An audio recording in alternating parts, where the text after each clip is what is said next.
Okay, so once you buy your Ninja, you're going to want to do the initial setup. You only have to do this once. This is where you would change anything if you move to a new area where your tax rate changes, or you're going to charge more or less for your mileage or anything like that. So initial setup is all explained right here. And again, the cardinal rule, if it's not yellow, you cannot put anything there, okay? So here you're going to enter your hourly labor rate, your per mile delivery, and each and every one of these questions needs to be answered, okay? A couple of them you might need to actually do, like how many minutes it takes you to mix a batch of cake batter, okay? And also, anytime you see a little triangle like this, if you hover over it, it gives you a little hint about how to make sure that that is correctly filled in. Okay, so the rest of that is very self-explanatory and easy. And please, if something is a 0, like if you don't rent stands and you don't have a deposit, please put a 0 there, okay? So that way it won't mess up your calculations later on, okay? And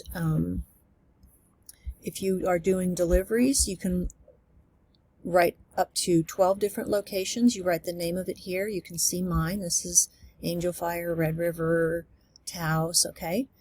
Then Google it and make sure that you know from your house to the place and back how many hours it takes, okay? So if it's only 3/4 of an hour, if it's 45 minutes, please put 0.75, not 45 minutes, okay? So the portion of an hour, okay? So this one takes me 2.5 hours, 2.5 hours to get there and back, okay? You're also going to put the actual number of miles. Get that from a Google Maps search. Again, there and back, okay? If you take various kinds of payments, you have a place here to put 12 different kinds of payments. This will all show up later on another sheet, easy peasy, but this is where you would change it if you ever wanted to change it and have different things show up on your other sheets, okay? Now, this is how the Ninja is going to calculate the time and the batter that it's going to take you for batter, fillings, frostings, fondant, everything. So these are defaults. This is what I have calculated. If you don't like, I would suggest that you use these defaults. And if you don't like them, then come back and change them later, and then it'll recalculate everything for you. So, what you're going to put in here for enter the amount of batter in grams you would normally put into a 1 6-inch pan, all right? So I put 320, and I suggest that you, again, go ahead and keep these default numbers, and if they're way off and you're doing it something different, then go ahead and remeasure and put that batter amount in grams that you like to use in a 1 6-inch pan. Some people like to make big pans and really tall cakes and then cut them. I do not. I like to make each individual cake individually.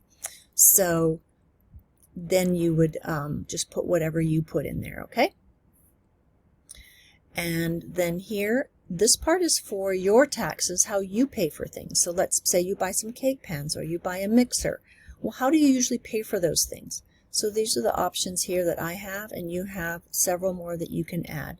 This is going to be important when you're going to be keeping track of how do I pay for these things, so that you can keep track for your taxes in your income and expenses. So that's easy. The setup is pretty easy. Again, if it's not yellow, do not put anything there.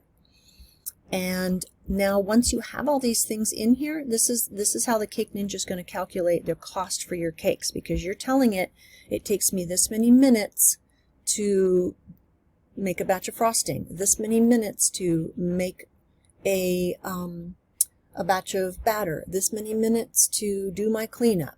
So those things you're going to have to measure once, and then all of that is figured in when it comes up with a price for you.